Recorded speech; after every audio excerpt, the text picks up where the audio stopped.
ఒక ఆత్మకు మనం చేసే ప్రయోజనం, ఒక వ్యక్తికి మనం చేసేటువంటి సహాయం భూమి మీద ఉన్నప్పుడు మనకు ఫలభరితమే, రేపు చచ్చి నిత్యత్వంలో జడ్జిమెంట్ పొందిన తర్వాత కూడా మనకు ఫలభరితమే.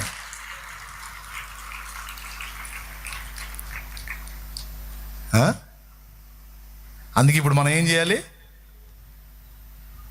పౌలు అది చేశాడు. ఇప్పుడు సినిమా వాళ్ళని చూడండి, ఇక్కడ ప్రఖ్యాతిగాంచారు, కానీ చచ్చిన తర్వాత ఫలితం ఏది? ఇప్పుడు వాళ్ళు రక్షణ లేకుండా ఉన్నారు, వాళ్ళ ద్వారా ప్రభావితమైన వాళ్ళు కూడా రక్షణ నిర్లక్ష్యం చేశారు అనుకుందాం, ఇంకెక్కడుంది అవకాశం? దాని ఫలం వాళ్ళు ఇక్కడే పొందుతున్నారు. ఆ ఘనత, ఆ గుర్తింపు, ఆ డబ్బు, ఆ సన్మానం, ఆ భోగాలని ఇక్కడే, చచ్చాక శూన్యం. కానీ మనం ఆత్మల కోసం కష్టపడుతున్నాం. ఆత్మలు శాశ్వతమైనవి, డబ్బు కాదు. ఆత్మలు శాశ్వతమైనవి, బంగళాలు కాదు. ఆత్మలు శాశ్వతమైనవి, భోగాలు కాదు. ఆత్మలు శాశ్వతమైనవి, అధికారాలు కాదు. ఆత్మలు శాశ్వతమైనవి, అందలాలు కాదు. ఆత్మలు శాశ్వతమైనవి, పొగడ్తలు, ఘనతలు, సన్మానాలు కాదు. కానీ లోకం వాటి కోసం. క్రీస్తునందున్న మనం అక్షయమైన ధననిధి కోసం. ఒకసారి ఒక సమాజంలో ఒక దైవజనుడు ఆల్రెడీ ఎదుట బాగా పెట్టి వాళ్ళు వాక్యం చూతుంటే, ఈయన బాగా పెట్టి ఈయన వాక్యం చూతుంటే, మధ్యలో మొహం కడుక్కోవడానికి బయటకు వచ్చినట్టు బండబూతులు తిడతాం నా చెవున పడింది. మరి తిట్టేవాడు కూడా క్రైస్తవుడే.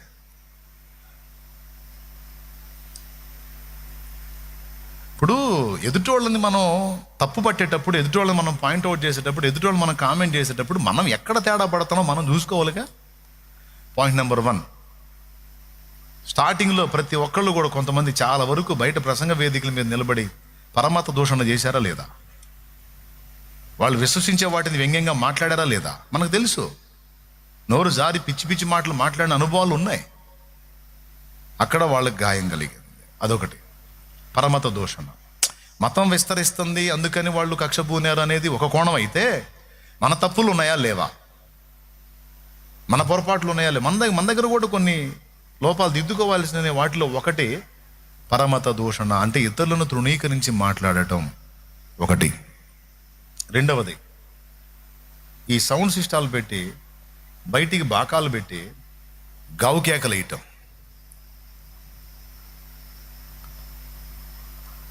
దేవుని మహాకృపను బట్టి చాలా వరకు నేను నా ఆత్మీయ బిడ్డలకి నేర్పింది ఏంటంటే,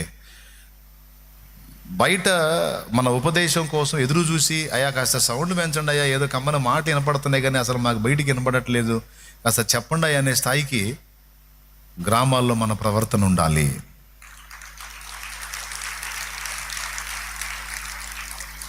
ఎందుకంటే సువార్త అయితే ఒక పూట చెప్పి వెళ్ళిపోతాం. సంఘక్రమం సంఘానికి కొన్ని నేర్పుకోవాల్సినవి ఉంటాయి, పర్సనల్. అది బాగా పెట్టి బయటికి ఎందుకు? అది అవసరం లేదు కదా. ఏమండి, ఆ మధ్య పండ్రిపురం ఎదురుగా ఒక పెద్ద కూటం పెట్టారు, భారీ సభ పెట్టి బయట అన్ని జనులకి వెళ్ళి స్పీకర్లు, బాకాలు అన్నీ అన్ని జనులకి వెళ్ళి ఉన్నాయి. అందులో మూలవాక్యం ఏమి ఎత్తుకున్నాడో తెలుసా? ఆ వాక్యం అని జంప్ అక్కడి నుంచి నేను నిజం, మీరు నమ్మండి నమ్మకండి, ఇవన్నీ నాకంటే పడుతుంటాయి నా కర్మ కొద్దీ. స్తోత్రం. అంత పెద్ద సభ పెట్టి, అంత పెద్ద కూటం పెట్టి, అందులో మూలవాక్యంగా ఎత్తుకున్న వచనం ఏంటంటే, 1 కొరింథీ పత్రిక 5వ అధ్యాయంలో, మీలో జారత్వం ఉన్నదను వదంతి కలదు, మీలో ఒకడు తన తండ్రి భార్యను ఉంచుకున్నాడట, అన్ని జనుల్లో కూడా ఇటు జారత్వము జరగదు, ఇలాంటి వాడిని మీ మధ్య కలుగుని మీరు పొంగుచున్నారే కానీ ఇలాంటి వాడిని మీలో నుండి మీరు వెలివేసిన వారు కారు. అది మూలవాక్యం. అది చదవగానే నేను జంప్ అక్కడి నుంచి. ఎందుకు తెలుసా? సమాజమే సమాజం, సభ ఎంత ఖర్చుతో పెట్టిన సభ, అందులో ఎత్తుకున్న మూల వచనం ఏంటి? తర్వాత తెలిసి ఇక నాకు టోటల్గా అందులోంచి సంఘ సందేశమే వచ్చింది. పౌలు ఆ విషయం ప్రస్తావించింది కొరింథీ సంఘం ఇన్సైడ్ వ్యవహారం అది. ఇప్పుడు ఇంట్లో భార్యాభర్తలు ఒకరినొకరు పాయింట్అవుట్ చేసుకునే విషయం బయట బాగా పెట్టాలా? ఇంట్లో అరమరికలు ఉంటే ఇల్లెక్కి చాటాలా? అది ఇంట్లోనేగా. బయటికి బాగా పెట్టినప్పుడు, బయటికి విషయాలు మాట్లాడుతున్నప్పుడు అవి ఎంత జాగరూకతతో ఉండాలి అనేది కొంచెం మనం చూసుకోవాలి. ఇప్పుడు ఈ సందేశం ఆన్లైన్ ద్వారా అందరికి వెళ్ళిపోతుంది. అందుకే చాలా విషయాలు బ్యాలెన్స్ చూసుకొని మాట్లాడాల్సి వస్తుంది. ఏది పడితే అది, ఎట్లా పడితే అట్లా మాట్లాడకుండా అన్ని విషయాలు వివేచించుకొని, ఇంత మాట్లాడినా వాళ్ళ పాయింట్అవుట్ చేస్తూనే ఉంటారు ఏదో ఒకటి, ఏదో విషయం. దాంతో మీకు ఎందుకు చెప్తున్నానంటే, మన మీద వచ్చిన వ్యతిరేకతలకి మన సంబంధం లేదా, ఉందా అంటే ఉంది. స్టార్టింగ్లో తెలిసి తెలియక కొన్ని పిచ్చి మాటలు మాట్లాడటం. రెండవది, సౌండ్ సిస్టమ్ మాకు సమస్యగా ఉందంటే కొంచెం తగ్గించుకుందాం పర్వాలేదులే అని ఓర్పు సహనాలతో వాళ్ళకి చెప్పుకోకపోగా వాళ్ళని ప్రశ్నించటం అనేది కొంచెం అన్యజనుల్లో సమస్య అవుతుంది. సాధ్యమైనంత వరకు ఒకవేళ మనం తగ్గించుకొని పెట్టిన వాడు అన్యాయంగా వస్తే అప్పుడు ప్రశ్నించవచ్చు. దానికి చట్టాలు ఉన్నాయి, పోలీస్ స్టేషన్స్ ఉన్నాయి, మనం ఆశ్రయించవచ్చు, ప్రాబ్లం లేదు. మనం న్యాయంగా మనం ఉండే హద్దుల్లో మనం ఉన్న అవతలాడు వచ్చి అసలు తీసేయాలని అన్యాయంగా మాట్లాడితే మనం ప్రశ్నించవచ్చు. కానీ మన తప్పులు లేకుండా చూసుకోవాలి. బయటికి బాగా పెట్టడం, మన ఇంట్లో సంగతిని బయటికి చెప్పడం, సువార్త అయితే చెప్పు, ప్రాబ్లం లేదు, అది కూడా తగ్గ స్వరంతో చెప్పు. అట్లా కాకుండా సంఘ సందేశం, ప్రేయర్స్ ఉంటాయి, రకరకాల ప్రేయర్స్ ఉంటాయి. ఆదివారపు ఆరాధన కానీ, శుక్రవారం ప్రార్థన కానీ, విడి కూటాలు కానీ అట్లా ఉంటాయి. ఉన్నప్పుడు బజార్లో మాట్లాడేటప్పుడు చాలా వరకు శ్రావ్యముగా, మృదువుగా మాట్లాడాలి.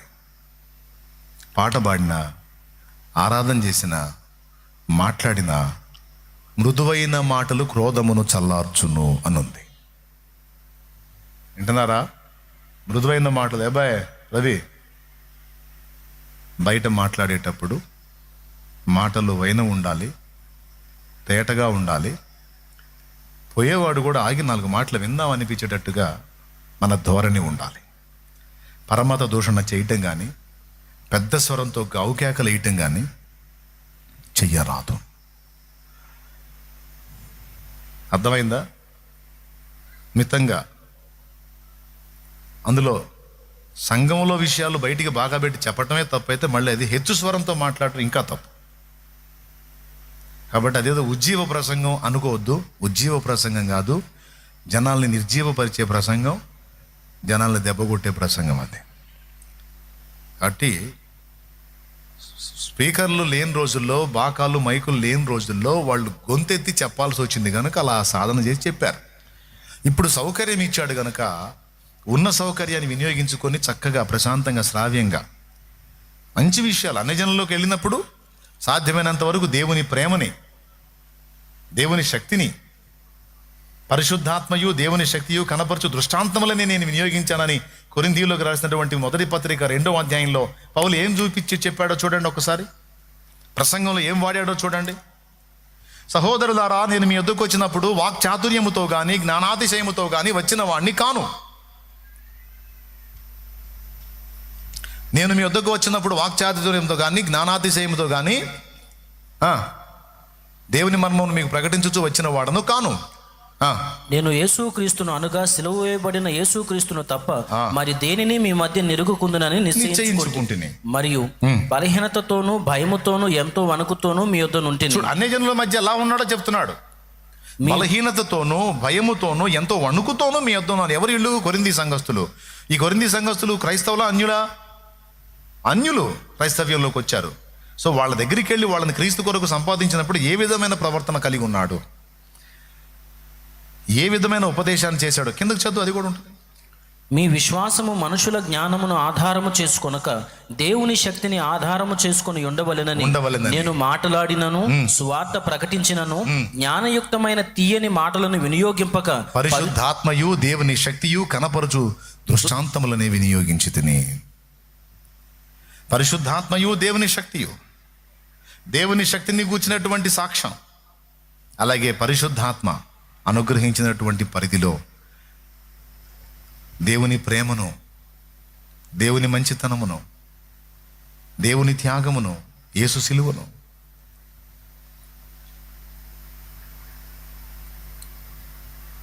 ఇలా నేను దేవుని శక్తిని నీ మధ్య వినియోగపరిచాను.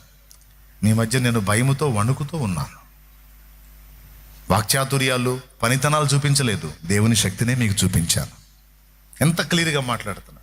సో అన్ని జనుల్లోకి నువ్వు వెళ్ళినప్పుడు, అన్ని జనులతో మాట్లాడినప్పుడు దేవుని శక్తిని, పరిశుద్ధాత్మని, యేసు సిలువని, ఆయన ప్రేమని, ఆయన త్యాగాన్ని, ఆయన మంచితనం అంతటిని, ప్రజలలో ఆయన శక్తిని ఏ విధంగా వినియోగపరిచాడు, ఆ విషయాలని నువ్వు ప్రకటించవచ్చు. ఫలితంగా విన్న వాళ్ళ హృదయాల్లో దేవుడు కార్యం చేసి ఆత్మలు రక్షింపబడ్డారు. కొరింథీ సంఘం అలా కట్టబడింది. కాబట్టి ఏవి మాట్లాడాలి అనే జనుల దగ్గర? పరమతముల దూషణేల పరిహసించి పలుకుటేలా. కొన్నిసార్లు మాట్లాడుతుంటే మనకు అర్థం కాక ఉప్పొంగి కొన్ని మాటలు మనం తోలుతా ఉంటాం. అది కూడా అభ్యంతరమే. పరమతముల దూషణేల. పాట ఎత్తుకొని టపిమని ఉండాలి ఇక్కడ. పాడేదా?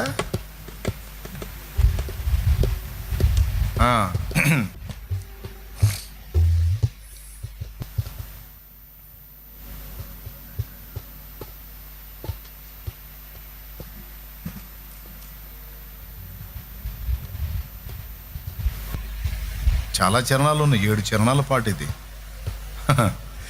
పరమతముల దూషణేల పరిహసించి పలుకుటేలా. మీరు పాడండి. పరమతముల దూషణేల పరిహసించి పలుకుటేలా. తముల దూషణేల పరిహసించి ఇరుగు పొరుగు వారికెల్లా యేసుక్రీస్తు దేవుడంచు సాక్ష్యమిచ్చేదా. మన స్వామి యేసు దేవుడంచు సాక్ష్యమిచ్చేదా. ఏమండి, ఎంత అద్భుతంగా చెప్పేశాడు! అప్పుడే చెప్పేశాడు ఈ పాటలో. పరమతముల దూషణ నాకొద్దు, పరిహాసాలు పరిహసించి పలకటాలు నాకొద్దు. ఇరుగు పొరుగు వారికెల్లా యేసుక్రీస్తు ప్రభువుని గూర్చి సాక్ష్యం ఇస్తాను. ఆయన ప్రేమ ఏంటో, ఆయన త్యాగం ఏంటో, ఆయన కృపేందో, ఆయన ఎలా రాబోతున్నాడో, ఎందుకు వచ్చాడో, మళ్ళీ ఎందుకు రాబోతున్నాడో, ఈ విషయాలన్నీ నేను అందిస్తాను.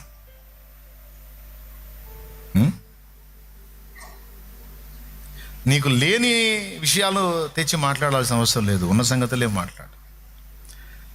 ఇంకా నేనేం చేస్తానంటే, పరిహసించి మాట్లాడటం కాకుండా తెలియక మీరు దేని యందు విశ్వాసం ఉంచుతున్నారో దానినే నేను మీకు ప్రకటిస్తున్నాను అని నేను సాక్ష్యం ఇస్తాను.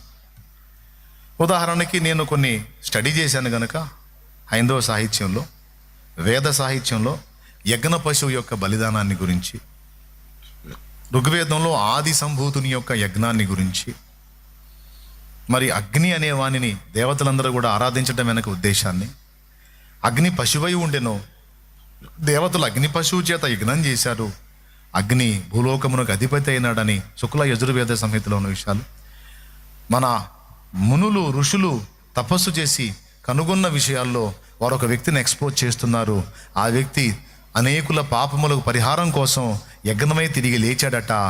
ఆయన అగ్ని అట, ఆయన సూర్యుడట, ఆయన ఆది సంభూతుడట.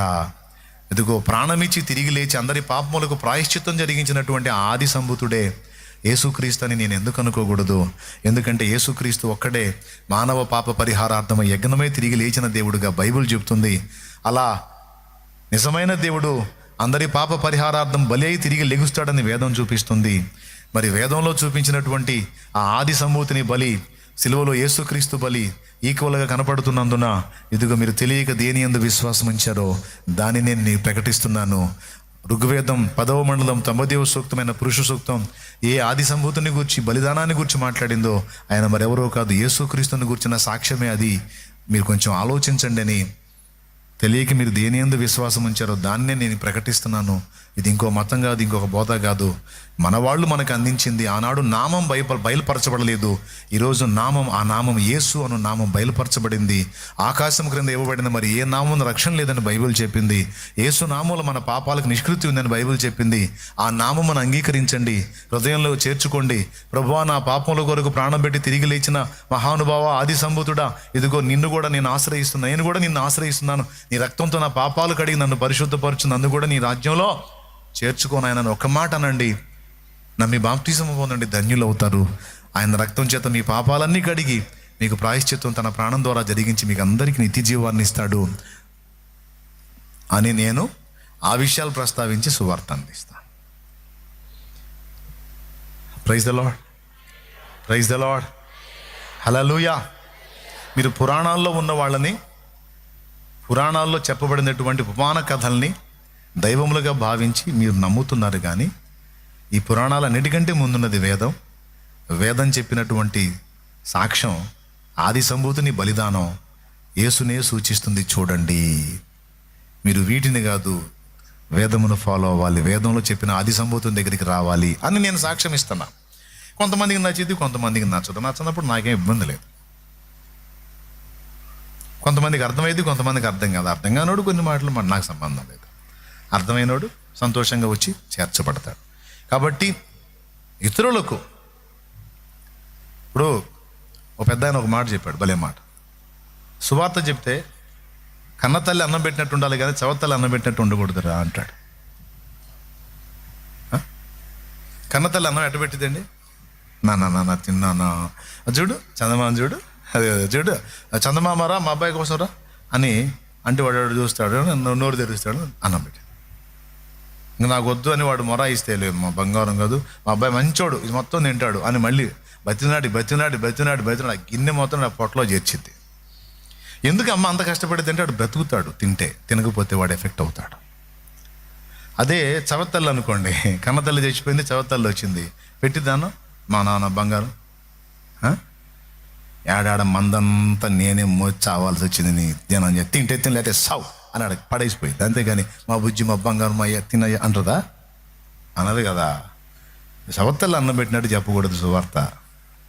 అమ్మ అనురాగంతో అన్నం పెట్టినట్టుగా సువార్త చెప్పాలి. Praise the Lord. మిమ్మల్ని బాగా ఇబ్బంది పెడుతున్నానా లేదా? కొన్ని నేర్చుకుంటున్నారు, తెలుసుకోండి. ఇది ఒక్కసారితో ముగించేది, మళ్ళీ వినండి, పెట్టుకొని ఇంటికి వెళ్ళి బాగా వినండి. ఇదంతా మీ హృదయంలోకి వెళ్ళాలి. అప్పుడు మీరు ప్రయోజకులు అవుతారు. దేవుని శక్తి, దేవుని నడిపింపు, దేవుని ప్రవర్తనతో పాటు సరిగా ఉపదేశించడానికి కూడా మనకి తెలివి ఉండాలి. ఎందుకు ఈ విషయాలన్నీ మాట్లాడుతానంటే, వాక్యం నేర్చుకోండి, మాట్లాడటం నేర్చుకోండి. తేటగా బోధించినందున అనేకులు విశ్వసించిన అపోస్తల కార్యములను ఒకసారి చూడండి. అపోస్తలు ఎదుటి వాళ్ళు విశ్వసించులాగున బోధించిరి అన్నాడు బైబిల్లో. అపోస్తల కార్యములు 14వ అధ్యాయం చూడన్నా.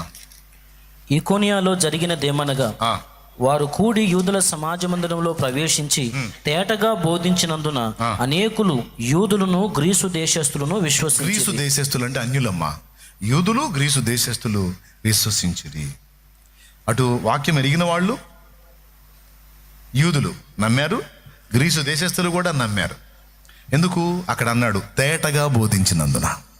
నువ్వు చెబుతున్నావు, నువ్వు చెప్పేది బంగారమే కావచ్చు, కానీ అవతలాడికి అర్థం కాకపోతే ప్రయోజనం ఏముంది? అవునా? నువ్వు చెప్పే 4 ముక్కలు అవతల వాడికి ఎక్కాలి, వాళ్ళు ఆ కార్యం జరగాలంటే నువ్వు తేటగా బోధించాలి. Praise the Lord. తేటగా బోధించకపోతే నువ్వు ఏదో చేసావంటే చేసావు బోధ అనే కానీ ఏ ప్రయోజనం ఉండదు నాన్న. అందుకే వాక్యం చెప్పే ప్రతి దైవజనురాలు విశ్వాసులను దృష్టిలో పెట్టుకొని, నేను కష్టపడి ప్రకటిస్తున్నాను, ఇది నిష్ఫలం కాకూడదు.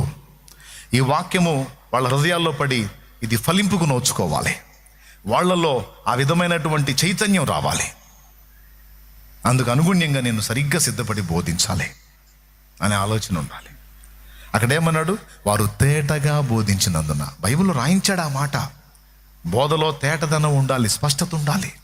కింద పుట్నోట్లు అంటాడు, వారు తేటగా బోధించినందున అనేకులు యూదులు గ్రీసు దేశస్థులు విశ్వసించిరి అన్నాడు కదా. ఇక్కడ పుట్నోట్లో ఇతరులు విశ్వసించులాగున బోధించిరి అన్నాడు. పుట్నోట్లో చూడు, అనేకులు యూదులను హెల్లేనీయులను విశ్వసించులాగున బోధించిరి. అదిగో హెల్లేనీయులు అంటే అన్యులండి. యూదులు అన్యులు కూడా దేవుని ప్రభుని నమ్మేటట్టు వాళ్ళు బోధించారట.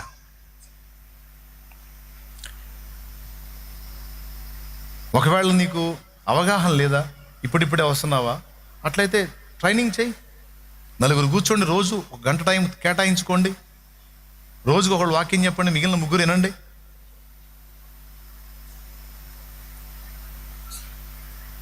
ఎందుకంటే నీ ఉపదేశం ఇతరులకు అందాలి. నేను ఒక మాట చెప్తాను, హృదయంలో భారం ఉంటే ఇవన్నీ ఆటోమేటిక్గా వస్తాయి. నా ముందు 10 మంది కూర్చున్నారు, నేను ఒకటే ఆశించాను, నేను అందించే 4 ముక్కలు ఈ 10 మందికి సరిగ్గా ఎక్కితే అంతే చాలని అది గురిగా పెట్టుకొని ఆ 4 ముక్కలు వాళ్ళకి తేటగా అర్థమయ్యేటట్టు బోధించాను. అలా ఆ ఉపదేశంలో తేటదనం, హృదయంలో భారం వాళ్ళకి అర్థమైంది. వాళ్ళు ఇంకా నలుగురిని ప్రభావితం చేశారు, వాళ్ళకి అర్థమైంది, బోధించాను. అలా అందరిలో ఆ భారం ఏర్పడింది. ఈరోజు అందరూ కూడా దేవుని కృపను బట్టి ఆత్మలను రక్షించి ఇతరులకు బోధించి ఇతరులను ప్రభావితం చేసే పాత్రలు అయ్యారు. ఎందుకు? నా బాధ అది, నా తపనది. బిడ్డలు కూడా మాట్లాడాలి, బిడ్డలు కూడా తర్కించాలి, బిడ్డలు కూడా ఒప్పించాలి.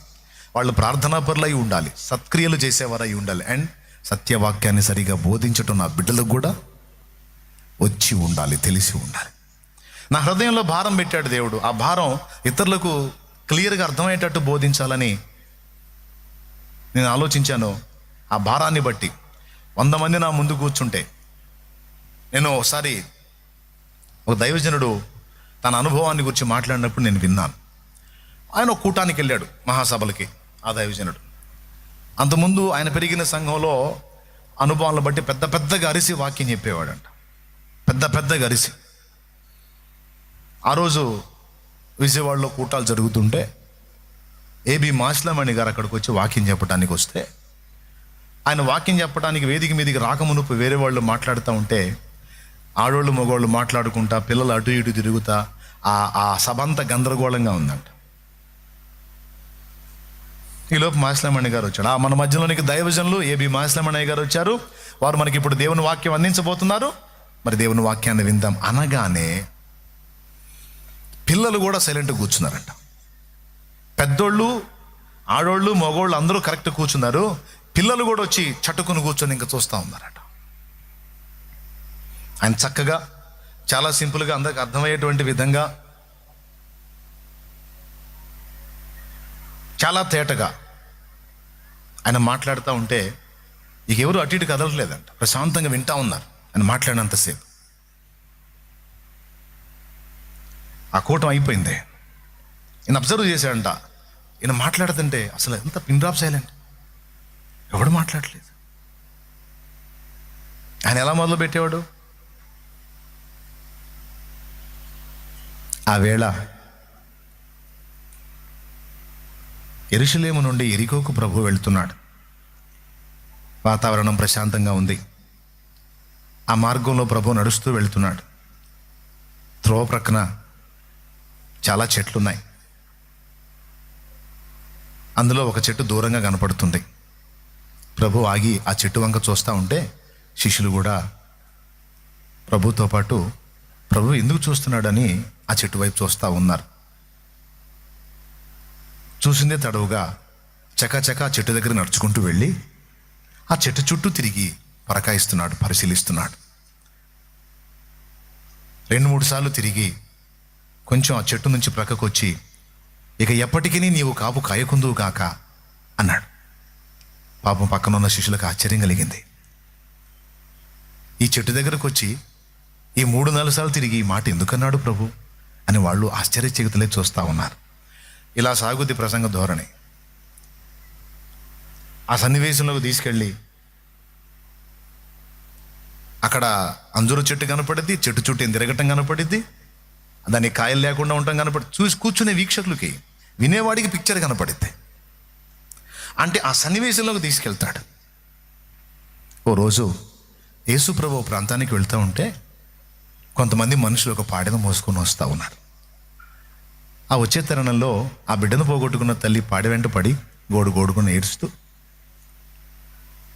ఇలా మాట్లాడసాగిందని, ఆ విధంగా ఆ చచ్చిపోయినోడు పాడె మీద ఆ నలుగురు వేసుకురావటం, ఈ పిక్చర్ అంతా కనపడింది. ఈ విధంగా పెద్దోళ్ళు మాట్లాడినప్పుడు ఆ సన్నివేశంలోకి తీసుకెళ్ళి వినే వీక్షకులకి ఆ సన్నివేశాన్ని పిక్చరైజ్డ్ చేసి చూపించారు. ఫలితంగా ఏం జరిగిందంటే కూర్చున్న వాళ్ళలో దాదాపు 70-80% మందికి ఎక్కింది. స్తోత్రం చెప్పండి, గట్టిగా చెప్పండి. నేను డోస్ పెంచానేమో నా డౌటు. ఈసారి ఎప్పుడన్నా చెప్పేదా మిగిలిన భాగం? మీకు ఓపిక ఎంతవరకైనా నేను అనుకుంటున్నాను. ఉందా మీకు ఇంకా సీన్ ఉందా? వినే సీన్ ఉందా? ఉంటే చెబుతా, లేకపోతే ప్రార్థన చేసేస్తాను. మరి మీకు ఆన్లైన్లో వీక్షించే వాళ్ళు, జూమ్లో ఉన్నవాళ్ళు వింటున్నారా అందరూ?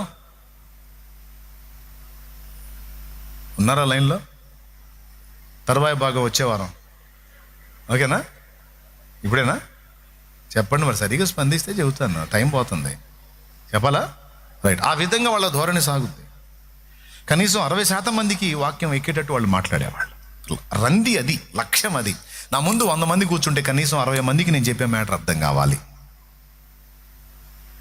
కనీసం 70 మందికి అర్థం కావాలి. ఆ కూటమి అయిపోయిన తర్వాత ఆయన మాట్లాడినంతసేపు పిల్లలు కూడా కదల్లా, సైలెంట్గా కూర్చున్నారు. అంటే అందరికీ అర్థమైపోయే విధంగా ఆయన మాట్లాడుతున్నాడు. అయిపోయిన తర్వాత ఈ దైవజనుడు అక్కడే పడి ఏడ్చాడంట. ప్రభువా, వాక్యాన్ని ఇలా కూడా చెప్పొచ్చు, శ్రావ్యమైన స్వరంతో మృదువైన మాటలతో చాలా చక్కగా అందరికి అర్థమయ్యేటట్టు ఒక కథలాగా చెప్పొచ్చు. నేను ఇంతకాలం దీన్ని మిస్ అయ్యాను, నేను సరి చేసుకుంటాను, నన్ను అభిషేకించు, నేను మాట్లాడినప్పుడు కూడా ప్రజలు ఎలా వినేటట్టు సహాయం చేయి ప్రభువా అని ఏడ్చాడట. నేను అందుకే కూటాలకు వెళ్ళి అట్లా ప్రార్థన చేసుకుంటా. నేను ఎందుకు వెళ్తాను, ఎక్కడ పడితే అక్కడ కూటాలకి ఎందుకు వెళ్తాను? దైవజనులు ఏర్పాటు చేసిన కూటాలకి చిన్నోళ్ళు పెద్దోళ్ళు అంటే వెళ్ళి అక్కడ దుమ్మో ధూళో మట్టో పరదా ఉందో లేదో అనవసరం పోయి అక్కడ ఆ ధూళ్ళలోనే పడి ప్రార్థన చేసుకునే అలవాటు నాది. నేను చేసుకుంటా ప్రార్థన.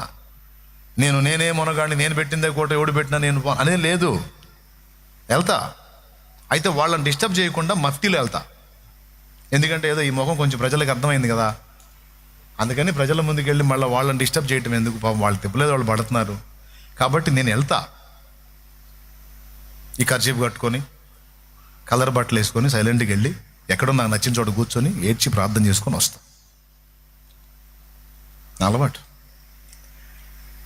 ఆ రోజు ఆ దైవజనుడు ఆ వర్తమానం విన్న తర్వాత ఆయన మార్పు చెంది ఆయన చక్కగా బోధించడం మొదలుపెట్టాడు. ఇప్పుడు వీళ్ళిద్దరి నేను విన్న తర్వాత క్యాసెట్లు తెచ్చుకొని నేను సేవలోకి వచ్చిన తర్వాత వీళ్ళిద్దరు క్యాసెట్లు నేను తెచ్చుకున్నా. ఇప్పుడు నేను చెప్పిన సాక్ష్యం ఎవరిది? ఏసన్న మాట్లాడిన విషయం ఇది. ఆరాధన ఛానల్ వాళ్ళకి ఇంటర్వ్యూ ఇస్తూ అందులో డైరెక్ట్గా ఏసన్న గారు చెప్పినటువంటి విషయం ఇది. మాస్లమణి గారి కూటాల దగ్గరికి వెళ్ళి నేను ఇలా పరివర్తన చెందాను అని. ఇక్కడ ఒకళ్ళని చూసి ఒకళ్ళు నేర్చుకున్నదే. ఇక్కడ ఎవరు స్పెషల్ తోపులు ఎవరు లేరు. అందరము ఒక్క శరీరం అందలే అవయవాలం. ఒక అవయవం కోఆపరేషన్ మరొక అవయవానికి తప్పనిసరి. ఎవడు ఎచ్చులు పడకూడదు, నేనే పెద్ద మొనగాడిని ఎవ్వరూ అనుకోకూడదు. Praise the Lord. సరే, నేను సేవలోకి వచ్చా కదా, నాకు మైండ్లో పడింది అనమాట, ఆయన గురించి ఏం చెప్పాడు అసలు, ఆయన ఎట్లా చెప్పాడు అని చెప్పాను. ఆయన ఏమైనా దొరుకుతాయేమని వెతికితే కొన్ని క్యాసెట్లు దొరికినాయి. అప్పట్లో క్యాసెట్లు, మాస్లమణి గారి క్యాసెట్లు తెచ్చుకొని అవి విన్నా. ఎలా మొదలు పెడుతున్నాడు, ఎలా చెప్తున్నాడు. జక్కయ్య స్టోరీ చెప్తే ఇక ఈ అటు ఇటు బాట్ల మైండ్ పాయింట్ మీదకి వెళ్ళిపోతుంది. ఏ మ్యాటర్ చెప్పినా సరే అద్భుతంగా వెళ్ళిపోతుంది. అందులో మధ్య మధ్యలో వినేవాడికి కొంచెం ఇంట్రెస్ట్ కలిగేటట్టు ఏదన్నా ఎగ్జాంపుల్ తీసుకొని మాట్లాడటం, సులభ శైలిలో ఇతరులకు అర్థమయ్యేటట్టు మాట్లాడటం, ఇదంతా విని ఆహా అద్భుతం. ఆ తర్వాత మరి ఏసన్న గారు నాకు మరి ఆయన కూడా మాదిరే కదా, మరి ఈయన ఎట్లా బోధిస్తున్నాడు, ఈ మాటలు నన్ను ఎలా ప్రభావితం చేసినాయి. ఆయన కూడా చాలా చక్కగా మాట్లాడతాడు. ఆయన కూడా ఇలాగే ఒక కథలాగా మొదలు పెడతాడు. ఆయనకు తెలిసిన అవగాహనలో, ఆయన నేర్చుకున్న పరిధిలో చక్కగా ఆయన కూడా మాట్లాడతాడు. అప్పుడు నేను వీళ్ళిద్దరి విన్నాను. ఇంకా పిఎల్ పరంజ్యోతి గారు, ఆయన ఎలా మాట్లాడతాడు, ఆయన వాగ్దాటి ఎలా ఉంటుంది, ఆయన ఎలాంటి భారంతో మాట్లాడతాడు. అలాగే పిఎం శామ్యుల్ గారి ఉపదేశాలు కూడా ఉన్నాయి. ఆయన ఒక అంశాన్ని ఎలా ఎత్తుకుంటాడు, ఏ విధంగా వీళ్ళు వర్ణిస్తారు. అట్లాగా భక్త సింగ్ గారి సందేశాలు, అట్లా నాకు ఎన్ని దొరికినాయి అవన్నీ తెచ్చుకొని ఎవరెవరు ఏ భారంతో మాట్లాడుతున్నారు, వినే వాళ్ళకి ఏ విధంగా అర్థమవుతుందని అన్నీ పరిశీలించా. నా ఇంట్రెస్ట్, ఎందుకంటే వాళ్ళు మాట్లాడితే 70 మందికి 80 మందికి అర్థమైతే నేను మాట్లాడితే కనీసం 90 మందికి అర్థం కావాలి. ఛాన్స్ ఉంటే 100 మందికి ఎక్కాలి. నేను వాళ్ళని ఏదో శిఖరాలుగా పెట్టుకొని అబ్బో మనం మాట్లాడలేము మనోళ్ళ కాదు అని అనుకొని కూర్చోలా. నా మైండ్ ఎలా ఉంటుందంటే, నేను ఎలా ఆలోచించుకున్నానంటే, ఈయన ఇంత బోధించాడు, ఆయన అంత బోధించాడు, ఆయన అలా బోధించాడు, ఇంత ఫలం వచ్చింది, వీళ్ళకి మించి ఇంకా తేటగా ఇంకా తేటగా, ఇంకా స్పష్టంగా, చాలా సహజంగా అందరికీ రీచ్ అయ్యే విధంగా నేను మాట్లాడాలి. దాని ఫలాన్ని నేను చూడాలని అప్పటి నుంచి ఇప్పటిదాకా ఆ భారంతో నేను ప్రయాసపడుతున్నాను. నా బిడ్డలు కూడా అదే నేర్పుతున్నా. పరువు తీయొద్దు. ఎక్కడ వీడు అనుభవం నేర్చుకుని వచ్చాడు, ఎక్కడ ట్రైనింగ్ పొందాడు, ఎక్కడ ఎవరి దగ్గర ఎదిగి వచ్చాడు, వీడి వాక్యం చెప్పటం ఏంది, సాలు మూల లేకుండా నిద్రమోహం కూడా అని దరిద్ర పేరు తేవద్దు. అట్లాంటి చండాల పేరు తేవద్దు. విశ్వాసులుగా మీరు నిలబడ్డా, సేవకులుగా మీరు నిలబడ్డా నాన్న, జాగ్రత్తగా సిద్ధపడి తేటగా గుండె నిండిన భారంతో మాట్లాడే 4 మాటలు ఇతరులకు అర్థం కావాలి. అది కూడా సరైన విధంగా అందించాలి. విన్నవాళ్ళు మెచ్చుకోకపోయినా పొగడకపోయినా సంతోషించాలి, అర్థమైందని ఆనందపడాలి. ఇంకా వీలైతే ఆత్మలో పొడవబడి మారు మనసు పొందాలి. అది నేను ఆశిస్తా. అంతేగాని టైం అంతా వేస్ట్, బుర్రంతా తిన్నాడు, అర్థమై సావలేదు వీడు బొందా అని చెప్పి అనుకోని వెళ్ళకూడదు. కానీ అనుకుంటారు. నువ్వు కష్టపడకపోతే, సరిగ్గా భారంతో సిద్ధపడకపోతే, మాట్లాడటం, ఇతరులకు తేటగా బోధించడం అనేది నేర్చుకోకపోతే ఖచ్చితంగా సణుక్కుంటారు, గొణుక్కుంటారు, ఇసుక్కుంటారు, తిట్టుకుంటూ వెళ్తారు. ఆ దరిద్ర పేరు మాత్రం తెచ్చుకోవద్దు. అందరికీ చెప్తున్నాను. ఇది ఇక్కడ ఉండి వింటున్న వాళ్ళు, నా సహోదరులు, నన్ను ప్రేమించి వచ్చిన వాళ్ళు, తర్వాత ఇందులోంచి తయారు కాబోయే వాళ్ళు, దేవుని గురించి ఇతరులకు బోధించడానికి సిద్ధపడి దేవుని సేవకును వస్తే, ఆ భారం నీకు ఇస్తే దేవుడు ఏ విధంగా సిద్ధపడి మాట్లాడాలో ఇప్పుడు అదంతా వివరంగా చెప్పాను. నేను అది సీరియస్గా తీసుకున్నాను. ఇంకా తేటగా ఇప్పుడు శాలేమన్నా బోధిస్తున్నాడు. కొంతమందికి అర్థమవుతుంది. నీకు ఉండాల్సిన ఆలోచన ఏంటో తెలుసా? నేను ఇంకా తేటగా బోధించాలి, ఇంకా ఎక్కువ కష్టపడాలి, ఎక్కువ ప్రయాసపడాలి, ఇంకా తేటగా అందించాలి, అందరికి అర్థం కావాలి అనే రంది. నిజంగా ఆత్మలు రక్షించాలన్న భారం ఉంటే ఇది వస్తుంది. అక్కాయ్ అనే ఇంతకు మీకు భారం ఉందా? ఇప్పుడు నేను చెప్పింది సేవ చేయాలన్న భారం ఉందా? ఏం సేవ ఏమోలే అయ్యా, అప్పులు పోతే అంతే చాలయ్యా, స్వామి ప్రభు నాయన ఇంకేం వద్దయ్యా, అమ్మాయికి పెళ్ళైతే చాలు, అబ్బాయికి ఉద్యోగం వస్తే చాలు, ఇదే గొడవ, ఇదేనా? అట్లాంటి వాళ్ళు ఇక్కడ ఎవరన్నా ఉంటే వాళ్ళకి ఇప్పుడు నేను చెప్పేది నరకంలాగా ఉంటుంది. అప్పులు తీరుతాయి, కష్టాలు పోతాయని చెప్పకుండా ఏందో పెసంగాలు అంటున్నాడు, ఏందో వాక్యం అంటున్నాడు, ఫలాలు అంటున్నాడు, ఏందో ఇదే ఒక దారికి వచ్చేటట్టు లేదు. అమ్మాయి నడువులు నొప్పులు పడుతున్నాయి, అమ్మాయి ఏంది అన్నయ్య ఏంది అలా ఆపేటట్లు లేడే. ఇట్లాంటి సైకాలజీ వచ్చింది, ఇట్లాంటి మాటలు వస్తుంటాయి అనమాట ఈ సైకాలజీ ఉన్న వాళ్ళకి.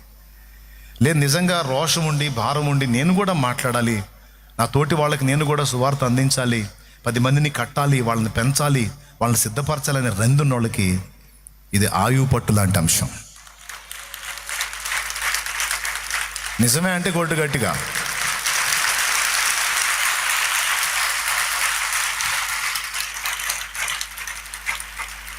నేర్చుకోవాలి. నా బిడ్డలో దైవ శక్తిని చూపించాలి, దైవిక ప్రవర్తన చూపించాలి, దైవ వాక్కు కూడా నా బిడ్డల నోట ఉండాలి.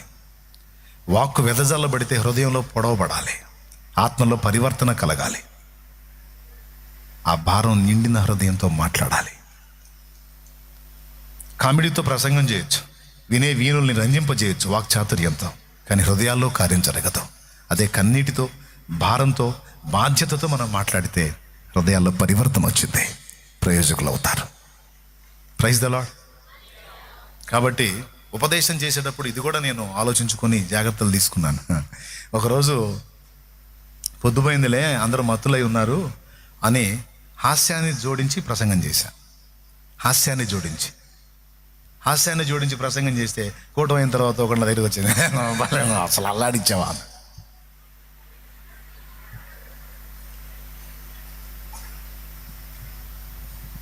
వాళ్ళు దైవజనుడు కనపడలే, నా దగ్గర కామెడీ పీస్ కనపడ్డది వాడికి. అర్థమైందా? పక్కకు పోయి ఏడ్చుకున్నా, క్షమించు ప్రభు, ఇంకెప్పుడు ఇట్లా చేయనని. అంటే ప్రజల మెప్పు కోసం హాస్యాన్ని జోడించి వాక్యం చెప్పి ఏదో కాస్త నవ్వించి కవ్వించవచ్చు, కానీ వీక్షకుడు, వినేవాడు ఒక ప్రేక్షకుడై మనలో ఒక కామెడీ యాక్టర్నే తప్ప ఒక ఆత్మీయుణ్ణి, ఒక దైవ వాక్కుని చూడలేడు. అది అర్థమైంది. అప్పుడు ఇంటికి వచ్చి డోర్ మీద రాసుకున్నా, కామెడీతో చేసే ప్రసంగాల కన్నా కన్నీటితో భారంతో చేసే ప్రసంగాలకు శక్తి ఎక్కువ అని నా డోర్ మీద రాసుకున్నా. ఎందుకంటే మర్చిపోతాను. భారం నిండింది ఆ గుండెతో. ఇప్పుడు ప్రజల మెప్పు కాదు కదా మనకు కావాల్సింది, వాళ్ళ ఒప్పుకోలు కావాలి, వాళ్ళ పశ్చాత్తాపం కావాలి, వాళ్ళ మారు మనసు కావాలి, వాళ్ళు దేవునికి కనెక్ట్ అవ్వాలి. అది కదా మనకి ముఖ్యం. అంతేగాని వాళ్ళు మనకు మార్కులు వేయాలా? వాళ్ళు వచ్చి కూటమి అయిన తర్వాత మనల్ని పొగిడి మాట్లాడాలా, భలే నవ్విచ్చావు, భలే చేసావు, మళ్ళీ రా అని అనాలా? అవసరం లేదు. రాసి పెట్టుకున్నా. అట్లా ప్రతిదీ జాగ్రత్త చేసుకుని స్టార్టింగ్ నుంచి మాటలు మాట్లాడేటప్పుడు కూడా ఎక్కడ వల్గారిటీ రాకుండా. ఒక్కోసారి మనం బయట మనుషులతో మాట్లాడతాం, ఫ్యామిలీలో మాట్లాడతాం కొంచెం చనువుగా, కొన్నిసార్లు ఫ్లోలో, కొన్నిసార్లు రాకూడని మాటలు వస్తుంటాయి, తర్వాత ఈ అభ్యంతరం అనిపిస్తాయి. వాటి గురించి కూడా ప్రార్థన చేసుకుంటా. ఇవి కూడా రాకూడదు ప్రభువా, ఇవి కూడా ఆపేసాయి ప్రభువా. నా ఉపదేశం మీ బిడ్డలు ఎక్కడ కూడా అభ్యంతర పడకూడదు, ఏ చోట కూడా అభ్యంతర పడకూడదు.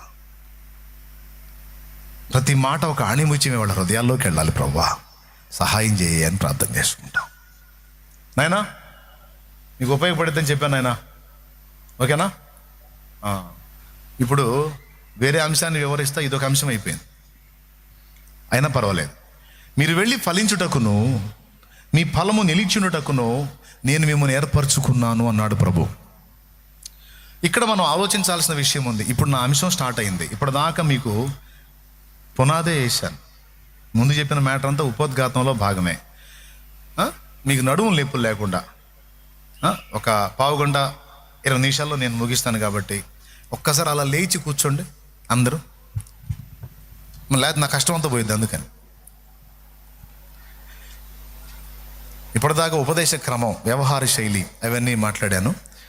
ఇప్పుడు నేను ఈరోజు ఏం చెప్పాలనుకున్నాను, పరిశుద్ధాత్మ ద్వారా ఏం ప్రేరేపించబడని అది మాట్లాడతాను.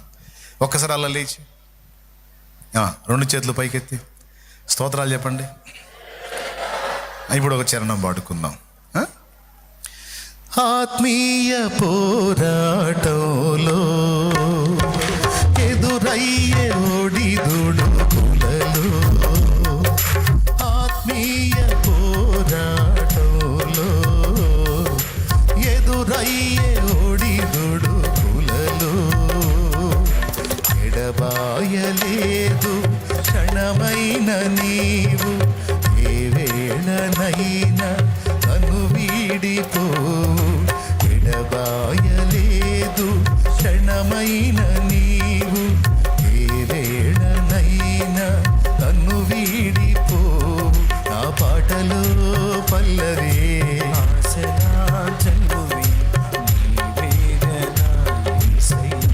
అందరం. నా పాటలో పల్లవే ఆశలా జల్లువే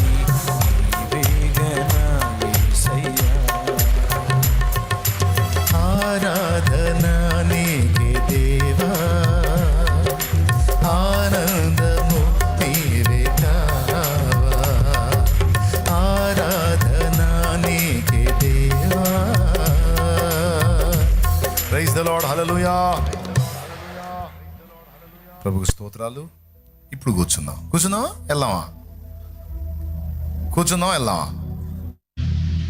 వెళ్దామంటే వెళ్ళిపోదాం పెందలాడే. రైట్.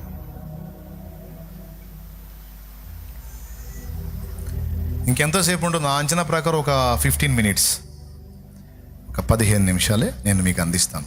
ఎందుకంటే ఇంత చెప్పి అది చెప్పకపోతే మళ్ళీ పాపం. కానీ మీరు ఇంటికి వెళ్ళి తప్పకుండా ఎవరైనా దేవుని కొరకు బ్రతకాలి, ఇతరులకు దేవుని గురించి బోధించాలంటే నేను చెప్పిన విషయాలు మళ్ళీ మళ్ళీ వినండి, ప్రయోజకులు అవుతారు. రైట్.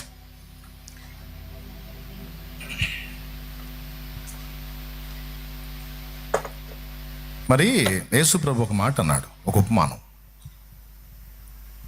చాలా విషయాలు ఉపమానంగానే చెప్పాడు, ఉపమానం లేకుండా ఏం చెప్పలేదు ఆయన. చాలా విషయాలు పోల్చి చెప్పాడు. ఇక్కడ ఏమన్నాడంటే, మీరు వెళ్ళి ఫలించుటకును మీ ఫలము నిలిచుండుటకును నేను మిమ్మల్ని ఏర్పరచుకున్నాను అన్నాడు.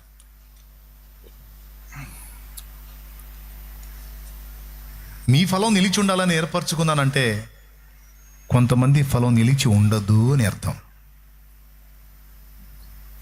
మీరు వెళ్ళి ఫలించడానికి అండ్ మీ ఫలం నిలిచి ఉండడానికి నేను మిమ్మల్ని ఏర్పరచుకున్నాను అంటే కొంతమంది ఫలిస్తారు కానీ వాళ్ళ ఫలాలు నిలిచి ఉండవు. కానీ మీకు అట్లా కాదు, మీరు నిలిచి ఉండే ఫలాలు ఫలించాలని నేను కోరుకొని మిమ్మల్ని ఏర్పరచుకున్నాను అన్నాడు. ఇక్కడ మీరు ఈ పాయింట్ని విడగొట్టండి. నిలిచి ఉండే ఫలాలు, నిలిచి ఉండని ఫలాలు.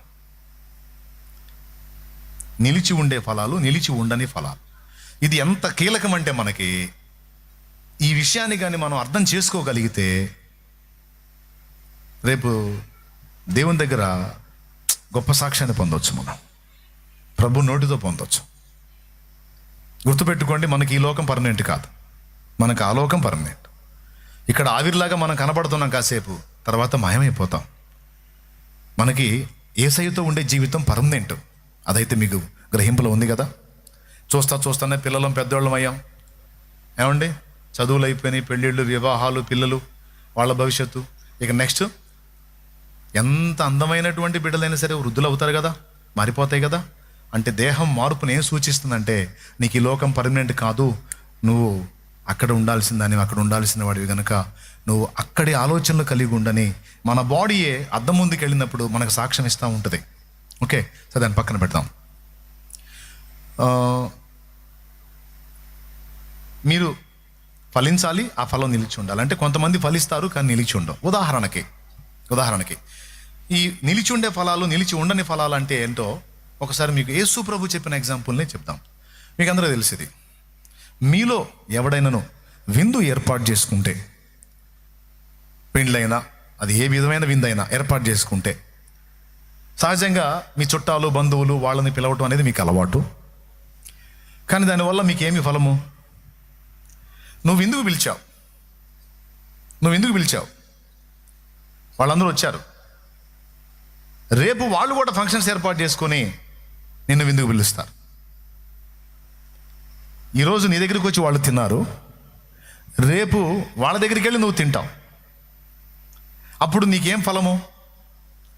వాళ్ళు వచ్చి తినిపోయినప్పుడు నువ్వు అంటావు, చాలామందికి నేను ఆహారం పెట్టాను అని, అంటే నేను మంచి ఫలం ఫలించాను అని. చాలామందికి అన్నం పెట్టిన పుణ్యఫలం నాకు దక్కుతుంది అని నువ్వు అనుకుంటావు. అన్నం పెట్టడం పుణ్యకార్యం అయితే ఆ పుణ్య ఫలం, ఆ కార్యం యొక్క ఫలం నాకు ఉంటుందని నువ్వు అనుకుంటావు. కానీ నువ్వు వెళ్ళి వాళ్ళ ఫంక్షన్స్లో నువ్వు కూడా తింటావు, చెల్లైపోయింది కదా. కానీ నిలిచి ఉండే ఫలం ఏంటో తెలుసా? నేను చెప్తాను మీకు.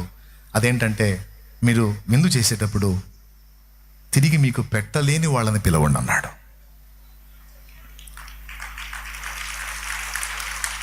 గట్టిగోడు అవునా? ఏమన్నాడు? తిరిగి మీకు పెట్టలేని వాళ్ళని మీరు పిలవండి. అంగహీనులు, అవిటివారు, తృణీకరింపబడిన వారు, విధవరాండ్రు, దిక్కులేని వారు, అనాథులు, ఎవ్వరు దీనులు ఉన్నారో వాళ్ళందరినీ పిలువు. పెట్టేసాయి వాళ్ళకి. అప్పుడేం జరిగిందంటే ఆ దీనులైన బిడ్డలు తిరిగి వాళ్ళు ఏర్పాటు చేసి నిన్ను పిలిచి నీకు పెట్టే సీన్ ఉండదు. గనుక వాళ్లకు నువ్వు పెట్టిన ఆహార ఫలం అనేది నీకు నిలిచి ఉంటుంది నా కుమారుడా అని చెప్పాడు.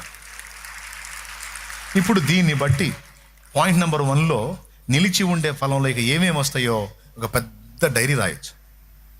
ఒక డైరీలో ఒక పెద్ద మెసేజ్ రాయొచ్చు. నిలిచి ఉండే ఫలాల కింద ఏమేమి వస్తాయి అవన్నీ వర్ణిస్తే 4 వారాలు నేను దాని గురించి మాట్లాడవచ్చు. 4 వారాలు. అందులో మొట్టమొదటిదిగా సామాజిక సేవ. ఇప్పుడు ఒక విధవరాలికి ఒక 10 సార్లు నువ్వు నీకున్న దానిలో, విధవరాలు భర్త లేనిది, రైస్ బ్యాగ్ ఇచ్చావు, ఏదో నీకున్న దానిలో ఒక 500 1000 రూపాయలు సాయం చేశావు. ఆ బిడ్డ కాళ్ళ మీద ఆ బిడ్డ నిలబడి ఆ బిడ్డ కుటుంబాన్ని పోషించుకునే పని ఆ బిడ్డకు దొరికిందాకా మరి విధవరాలని నీకు తెలిసి నీకు దేవుడు సమృద్ధి ఇచ్చాడు కనుక ఆ ఉన్నదానిలో ఒక 4 విధవరాలను దృష్టిలో పెట్టుకొని ఆ 4కి 4 నీకు వచ్చిన దానిలో సాయం చేస్తా వచ్చావు. దీనికి ఏం పబ్లిసిటీ లేదు, ప్రాపగండా లేదు, అలా ఇచ్చుకుంటూ వచ్చావు. మళ్ళీ వాళ్ళు నీకు ఇచ్చే పొజిషన్ లేదు. వాళ్ళు ఇవ్వబోయినా, అమ్మా మిమ్మల్ని ప్రేమించి నేను చేశాను కానీ తిరిగి తీసుకుందామని కాదమ్మా, ఉంచుకోండి పర్వాలేదు, మీరు బాగుండండి చాలన్నావు. అప్పుడేం జరిగిందో తెలుసా? ఆ 4కి దీనురాళ్ళకి నువ్వు చేసిన సాయం నీ ఖాతాలో ఉంటుంది, నీ ఫలంలో ఉంటుంది. అది వాళ్ళకి ఇచ్చావు, తిరిగి తీసుకోలేదు, అండ్ దాని నుంచి నువ్వేం ఆశించలేదు. వాళ్ళు తిరిగి నీకు ఇస్తారని నువ్వు ఆశించలేదు, లేదా దాని గురించి వాళ్ళు పబ్లిసిటీ చేస్తారని కూడా నువ్వు ఆశించలేదు. తిరిగి ఇస్తారని ఆశించినా లేకపోతే నా గురించి డబ్బా కొడతారని ఆశించి ఇచ్చినా వాళ్ళు అందులో కోతబడిద్ది. అర్థమైందా? నీవు ధర్మము చేయనప్పుడు ప్రజలకు కనబడవాలని నీ ముందర బోర ఊదింపవద్దు. నీ కుడి చేత్తో ఇచ్చేది ఎడం చేతికి కూడా తెలియకుండా సాయించే. అప్పుడు రహస్యమందు చూచుచున్న నీ తండ్రి నీకు ప్రతి ఫలం ఇచ్చును. అక్కడ కూడా ఫలం అంటాడు. కావాలంటే చూడండి, మత్తయి సువార్త 6 చక్కగా ఈ విషయాలన్నీ ఉంటాయి. 2వ వచనం, కావున నీవు ధర్మము చేయనప్పుడు మనుషుల వలన ఘనత నొందవలెనని వేషధారులు సమాజ మందిరములలోను వీధులలోను చేయులాగున నీ ముందర బోర ఊదింపవద్దు. వారు తమ ఫలము పొంది ఉన్నారని నిశ్చయముగా మీరు. ఏ ఫలం ఆశించి వాళ్ళు చేశారు? ఎచ్చులు, డబ్బా. అమ్మో ఆయన ఎంత దానగుణం కలిగినోడు అండి, అంత సాయం చేసాడండి అబ్బో అని అందరూ అనుకోవాలని ఎచ్చుల కోసం చేశాడు. అందరూ పొగిడేశారు. ఫలం పోయింది. ఆశ గారు మరి అందరినీ గుర్తు చేసాం, మరి మేము కూడా చేశాం, మమ్మల్ని చెప్పలేదు ఏంది? మరి నెత్తి మీద తిరిగేది ఎవరిది? నీ నెత్తి మీద తిరిగేది ఎవరిదిలే, చెప్పులే. అమ్మ ఈ ఫ్యాను మరి ఎవరు? మేమే. అయ్యా ఆగండి, చిన్న మాట ఆగండి, ఎవరే సంఘస్థులారా ఎలా తినండి ఒక మాట. మన మరియమ్మ గారు ఇందా చెప్పడం మర్చిపోయాను, నా నెత్తి మీద తిరిగే ఫ్యాన్ అమ్మగారు మరి బహుకరించారు. వారిని వారి కుటుంబాన్ని యేసు ప్రభు వారు ఎల్లవేళలా కాపాడి రక్షించుగాక. ఈ డైలాగ్ ఎక్కడ విన్నట్టుంది కదా, రోడ్ల మీద వస్తారు కదా. దట్ ఈజ్ బోరా. ఏంటిది? బోరా. ఏమమ్మా, ఏం ఆశించావు? అది ఆశించావు అంతేనా? బోర్ వదాలని. ఫ్యాన్ తిరిగింది, డబ్బులు పెట్టి ఫ్యాన్ తెచ్చావు, పాస్టర్ గారు బోర్ వదేశాడు, ఇంక అయిపోయింది. ఇంక నీకు దాని విషయంలో ఏ ఫలము రాదు. నువ్వు ఆశించిన ఫలం అదేగా, నలుగురు చెప్పుకోవాలి, చెప్పేశాడు, అయిపోయింది. కానీ నిజంగా దేవుని దగ్గర నువ్వు ఫలం ఆశిస్తే నువ్వు కుడి చేత్తో ఇచ్చింది ఎడం చేతికి కూడా తెలియకూడదు. ఒకవేళ నీ గురించి చెప్పడానికి ప్రయత్నించిన దైవజనుడా ఆ సంగతి చెప్పవద్దు, అది నలుగురికి తెలిస్తే నా ఫలం పోయిద్ది. ఎందుకంటే అందరికీ తెలియాలని నేను ఇవ్వాల. దైవజనుడు వద్దు, దైవజనుడా అసలు నేను ఎవరో కూడా. కొంతమంది విచిత్రమైన వ్యక్తులను చూశాను నేను, నిజంగా అండి. దేవుని సంఘంలో అద్భుతమైన పాత్రలను చూశాను నేను. కొంతమంది నా ఇంటికి కొన్ని వస్తువులు పంపించారు, వాళ్ళ పేరు అడ్రస్ కూడా చెప్పకుండా పంపించారు. ఎవరు పంపించారు, వెతికితే ఎవరు లేదు, ఎవరో తెలియదు. ఒకటే, ఇవి మీకు ఇవ్వాలని నేను దేవుని చేత ప్రేరేపించబడ్డాను, నేను ఎవరో అది తెలుసుకొని మీరు సంతోషించాలని కానీ లేకపోతే నలుగురు చెప్పాలని కానీ నేను ఆశించట్లేదు, అందుకే నా పేరు రాయట్లేదు, నా అడ్రస్ రాయట్లేదు అని పంపించిన వాళ్ళు ఉన్నారు.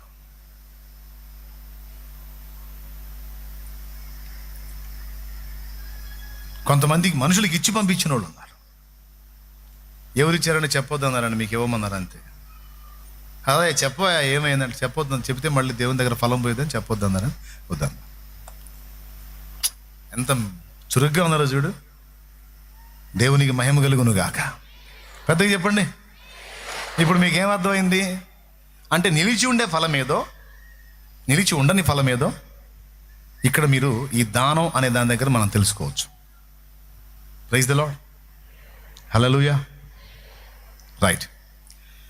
ఒక సినిమా నటుడు కష్టపడి యాక్షన్ చేసి ఎత్తైన స్థలాల మీద నుంచి దూకి నానా బాధలు పడి నానా ఫీట్లు చేసి ముఖానికి రంగులు పూసుకొని ఆ లైట్లకి రంగుకి మంట పడుతుంటుంది ముఖం. ఏడుపు రాకపోతే గ్లెజరిని కొట్టుకొని మరి ఏడవాలి.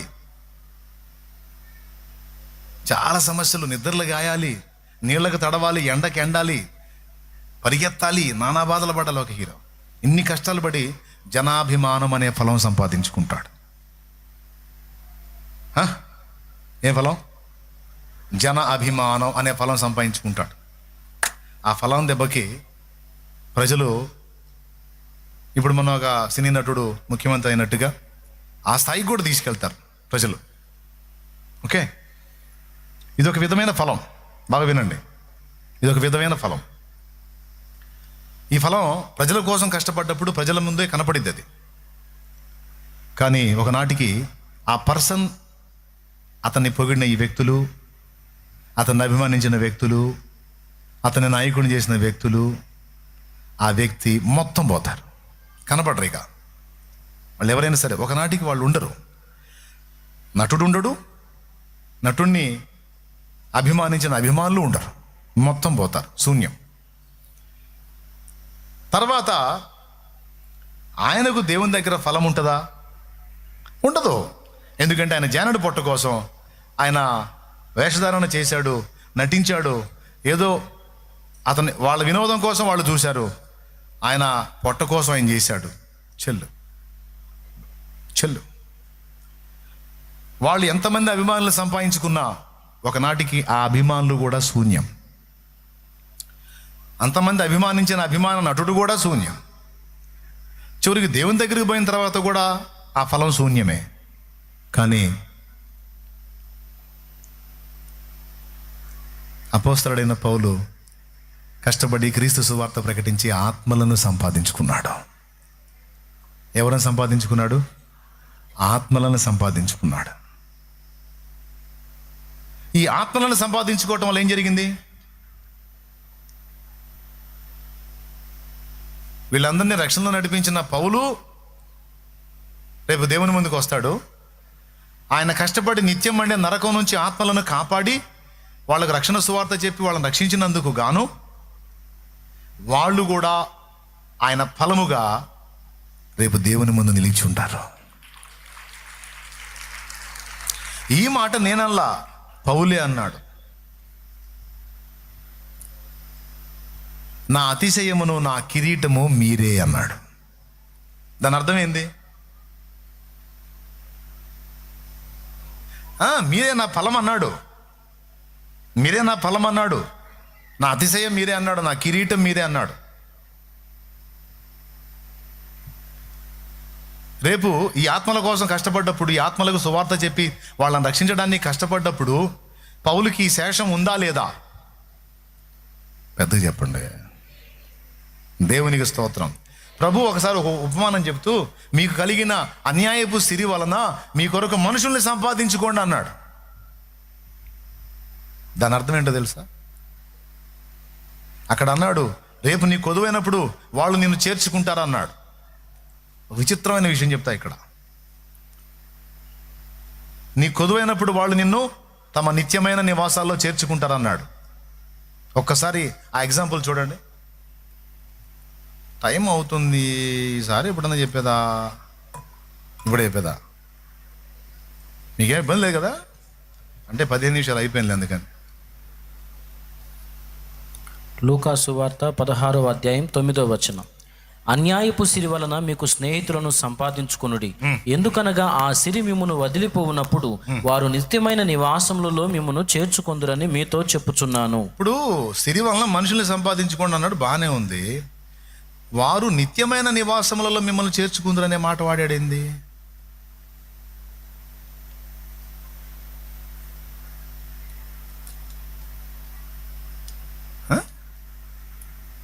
నిత్యమైన నివాసాల్లో చేర్చుకోవడం. నిత్యమైన అంటే ఏంది? నిత్య జీవానికి సంబంధించిన విషయం అది. నిత్యమైన నివాసాలు ఏంటి? నిత్యమైన నివాసాలు అంటే 2 అర్థాలు చెప్పుకోవచ్చు. భూమి మీద ఉన్న ప్రతి ప్రాణికి నిత్యత్వం లేదు, అవన్నీ అనిత్యములే. కానీ ఒక్క మానవుడికి మాత్రం నిత్యత్వం ఉంది.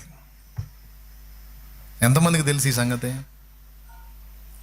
జంతువులకి, ప్రాణులకి, పశుపక్షాదులకి, చేపలకి దేనికి నిత్యత్వం లేదు. అవన్నీ ప్రాణులు, మట్టి నుంచి వచ్చే మట్టిలో కలిసిపోతాయి. కానీ మానవుడు ఆత్మ. మానవుడు ఆత్మ. ఆ మానవుడికి ఒక హృదయం ఉంది, జ్ఞాన విచక్షణ ఉంది, వివేచన ఉంది, జ్ఞాపకాలు ఉన్నాయి, అనుభవాలు ఉన్నాయి. నిత్యమైన నివాసం అంటే మానవుని ఆత్మ, మానవుడు ధరించబోయేటువంటి శరీరము, ఈ మొత్తంలో ఉన్న హృదయము. ప్రాణ, ఆత్మ, దేహము మొత్తంలో ఉన్న హృదయం. హృదయం శాశ్వతం, చూశారా? ఎందుకంటే మన ఆత్మ దేవుని దగ్గరికి వెళ్ళినప్పుడు, శరీరం మట్టిలో కలిసిపోయినప్పుడు, మళ్ళా యేసయ్య మహిమ శరీరాన్ని ఇచ్చినప్పుడు శరీరం వస్తుంది. ఆత్మ అయితే ముందే సజీవంగా ఉంటుంది కనుక వచ్చి కలుసుకుంటుంది. టోటల్గా మానవుడు మళ్ళా మహిమ శరీరంతో నిత్యము దేవుని ముందు ఉంటాడు. కాబట్టి శరీరంలో ఉన్నప్పుడు పొందిన అనుభవాలు, జ్ఞాపకాలన్నీ తన హృదయంలో భద్రంగా ఉంటాయి. నిన్ను కన్నవాళ్ళు, తోడబుట్టిన వాళ్ళు, కట్టుకున్న వాళ్ళు, నీ సంబంధులు ఎవరైతే నిన్ను లోకం విడిచి నిన్ను వదిలిపెట్టి వెళ్ళిపోయారో వాళ్ళందరిలో నీ జ్ఞాపకాలు ఉండవు అనుకోవద్దు. మొత్తం ఉంటాయి. అందులో ఎవరెవరు ఏం చేశారో కూడా ఉంటాయి. ఒక ఇంట్లోకి వ్యక్తులు చేర్చినట్టు జ్ఞాపకాలని, అనుభవాల్ని, పరిస్థితులను అన్నిటినీ తమ హృదయము అనే ఇంట్లో చేర్చుకుంటారు మనుషులు. అంటే చప్పట్లు కొట్టినట్టు అర్థమైందా, లేకపోతే బాగానే అర్థమైందా? అంటే మీకు ఎలా అర్థమైందో మీ మీ మీ చప్పట్ల స్పందన ద్వారా నాకు అర్థమవుతుంటుంది అనమాట. అర్థమైందా? ఇప్పుడు మన ప్రాణాత్మ దేహం మొత్తంలో కేంద్రం ఏది? హృదయం. హృదయంలో ఏముంటాయి? మనకు మంచి చేసిన వాళ్ళని మనం చేర్చుకుంటాం, చెడ్డ చేసిన వాళ్ళని కూడా చేర్చుకుంటాం. చెడ్డ చేసిన వాళ్ళని కీడు గుర్తుగా పెట్టుకుంటాం, మంచి చేసిన వాళ్ళని మేలు గుర్తుగా పెట్టుకుంటాం. వాళ్ళ హృదయంలోకి మనం వాళ్ళకి ఇంత సాయం ఇచ్చి ఆ హృదయంలోకి ఎంటర్ అయినప్పుడు ఎప్పటికైనా మనం చెరిగిపోతామా? ఇప్పుడు ఒక మాట చెబుతానండి. మీలో ఎంతమంది హృదయంలో నాకు చోటు ఉంది? చేతులు ఎత్తండి. కొంతమంది చేతులు ఎత్తాయనైనా మీ హృదయంలో చోటు ఇలేదన్న నాకు. దావీదు కుమారుడు పాట నాకే పాడుతున్నారా మీరు? నీవు తప్ప నాకు ఈ లోకంలో ఎవరున్నారయ్యా, నీకు తప్ప నాలో ఎవరికి. ఓకేనా? అంటే ఏ సైన్ పెట్టిన నన్ను తీసేశారా? నాలో భక్తులందరి, నా హృదయంలో భక్తులందరికీ చోటు ఉంది.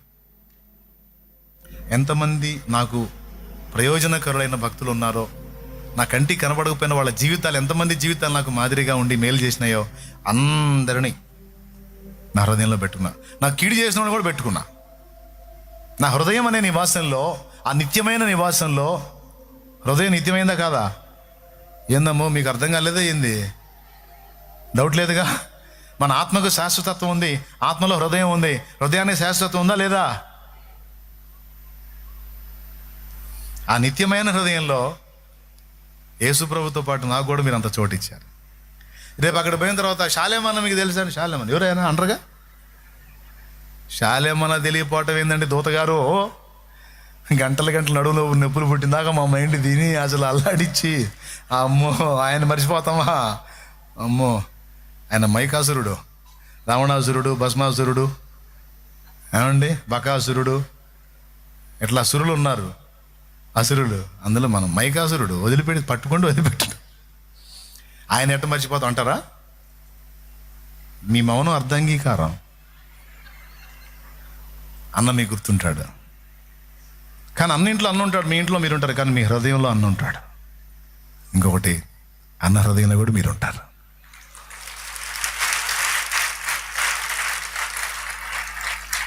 ఎంతమంది నాకు నా ఎదుటికి వచ్చారో, నాకు అందుబాటులోకి వచ్చారో, నా జ్ఞాపకాల్లోకి వచ్చారో మొత్తం నా హృదయంలో ఉంటాయి.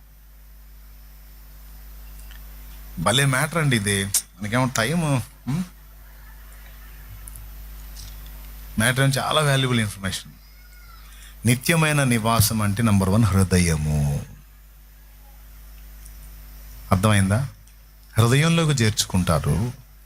ఆ ఫలం ఎలా ఉంటుందంటే, నాయన రేపు నీకు ఇబ్బంది కలిగిన నాడు ఇక్కడైనా అక్కడైనా కూడా వాళ్ళు నీకు మేలుకరంగా మారుతారని చెప్తున్నాడు. రేపు నీకు ఇబ్బంది కలిగిన నాడు ఇక్కడున్నా, అక్కడికి వెళ్ళినా, ఇక్కడే కాదు, నువ్వు ఒకళ్ళకి మంచి చేస్తే ఆ ప్రయోజనం రేపు అక్కడ పోయిన తర్వాత కూడా నీకు మంచి జరిగిద్ది. ఎలా జరిగిద్దో చెప్తా. ఇది నాకు మైండ్ పోయిన విషయం అన్నమాట. ఇప్పుడు యేసు ప్రభు వారు మన ప్రవర్తనను బట్టి మనకు ఒక మహిమను కేటాయించాడు, కింది స్థాయిలో ఉంచాడు అనుకుందాం. ఉదాహరణకి ఒక మాట చెబుతానండి, నేను మీకు మంచి చేశాను, కానీ ఏదో మరి దేవుడు అభ్యంతరపడే విషయాలు కొన్ని నేను చేశాను, నన్ను మీకంటే తక్కువ స్థాయిలో ఉంచాడు. మీకున్నన్ని సౌకర్యాలు నాకు లేవు అక్కడ అనుకుందాం. రేపటి రోజున నా ద్వారా మంచి పొందిన నువ్వు నీకు కలిగిన దానిలోంచి నాకు సాయం చేసావు అనుకో, దేవుడు అడ్డుపడతాడా? చేయనిస్తాడా? ఇప్పుడు నేను నీకు ఈ విషయాన్ని అర్థమయ్యేటట్టు చెబుతాను. గవర్నమెంట్ వారు నీకు ఒక 10 లక్షలు వేసేశారు, బ్యాంకులో వేసేశారు. ఏమని? నువ్వు కష్టపడుతున్నావు, నీ కష్టానికి ఇది ఉపయోగం ఉంటుందని 10 లక్షలు వేసాను అని గవర్నమెంట్ వారు వేసేశారు. వేసిన తర్వాత ఆ డబ్బుని నీకు ఇష్టం వచ్చినట్టు ఖర్చు పెట్టుకోవడానికి ఏమైనా అడ్డగిస్తారా? అడ్డగిస్తే అది నియంతృత్వం అవుతుంది, ఇవ్వనట్టే అవుతుంది, ఇచ్చినట్టు కాదు. పెద్దగా చెప్పండి, ఇచ్చినట్టు అయిద్దా ఇవ్వనట్టు అయిద్దా? ఇచ్చినట్టు అంటే ఏంటి? ఇంకా ఆర్గ్యుమెంట్ ఉండదు. ఒకసారి యేసు ప్రభు వారు నీకు ఇది అని డిసైడ్ చేసిన తర్వాత దాన్ని నువ్వు ఎలాగైనా వాడుకోవచ్చు. అలాగున్న నీకు వీళ్ళు మేలు చేశారు అన్న వాళ్ళకి రేపు నువ్వు అక్కడ సాయం చేయొచ్చు నీకు ఇచ్చిన మహిమలో నుంచి. ఎందుకు ఇచ్చావని అడగడు, అడిగితే నువ్వు చెప్పొచ్చు, ఫలానా కష్టకాలంలో నాకింత ఆదుకున్నాడయ్యా నాన్న, అందుకని నేను ఇస్తున్నానంటే మంచిది నా కుమారి ఇచ్చేయి అంటాడు, మంచిది నా కుమారుడు ఇచ్చేయి అంటాడు. అంతేగాని అడ్డుపడతాడా? రేపు మనకిచ్చిన ఫలములో ఇతరులకు పాలు కూడా మనం నియమించవచ్చు.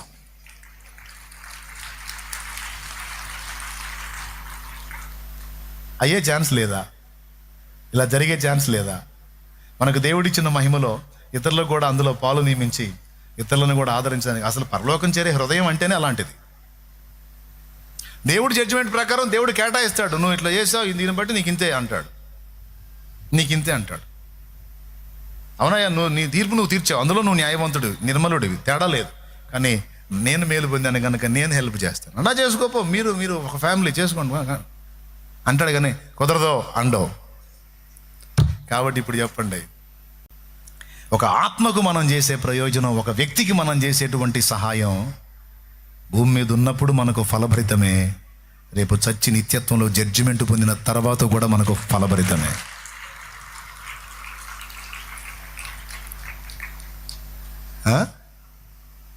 అందుకే ఇప్పుడు మనం ఏం చేయాలి? పౌలు అది చేశాడు. ఇప్పుడు సినిమా వాళ్ళని చూడండి, ఇక్కడ ప్రఖ్యాతిగాంచారు, కానీ చచ్చిన తర్వాత ఫలితం ఏది? ఇప్పుడు వాళ్ళు రక్షణ లేకుండా ఉన్నారు, వాళ్ళ ద్వారా ప్రభావితమైన వాళ్ళు కూడా రక్షణ నిర్లక్ష్యం చేశారు అనుకుందాం, ఇంకెక్కడుంది అవకాశం? దాని ఫలం వాళ్ళు ఇక్కడే పొందుతున్నారు.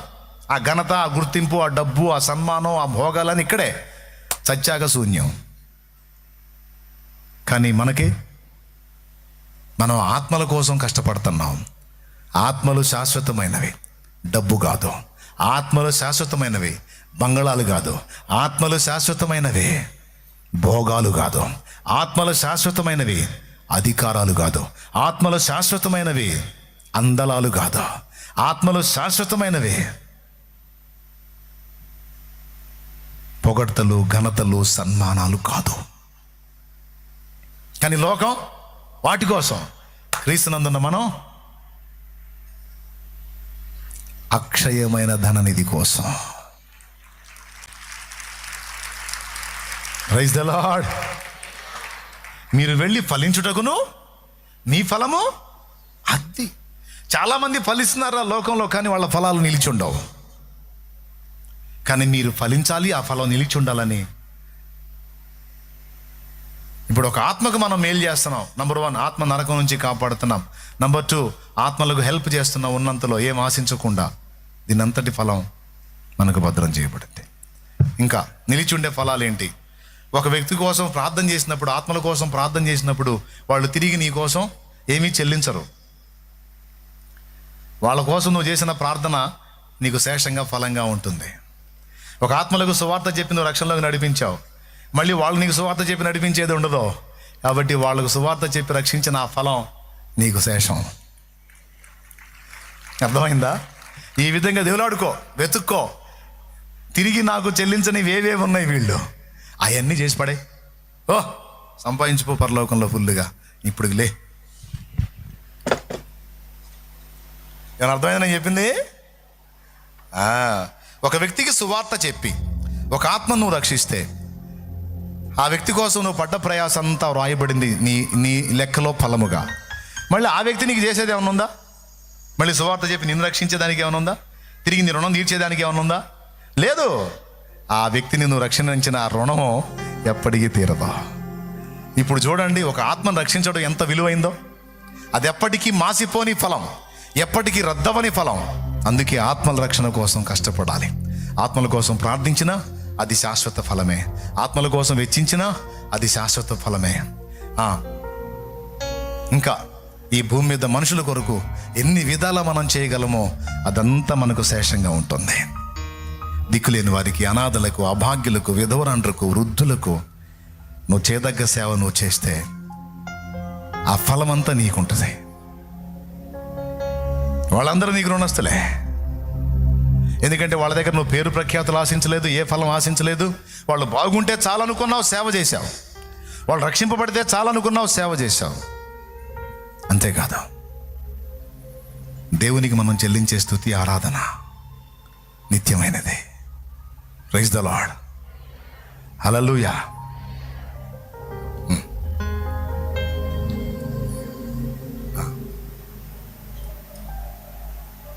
బిడలారా, మీకు అర్థమైందా?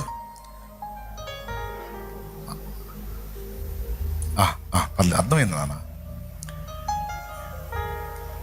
నేను చెప్పిన అబద్ధం ఆడకుండా చెప్పండి, ఎంతమందికి ఎక్కినాయి హృదయంలోకి? క్లియర్గా అర్థమైనాయా? రైట్. ఇంకా అది దృష్టిలో పెట్టుకొని ఏది చేసినా సరే వాళ్ళేదో నాకు చేస్తారని ఎప్పుడు ఎవరికి ఏది చేయొద్దు. నీ దగ్గర ₹1 ఉంది, ఇచ్చావు, తిరిగి నాకు ఇస్తారని ఆశించొద్దాం. ఏ పైన పర్లేదు, పో. నీకు తెలిసింది ఏదో ఇతరులకు నేర్పావు, వాళ్ళేదో నీకు తిరిగి చేస్తారని ఆశించొద్దాం.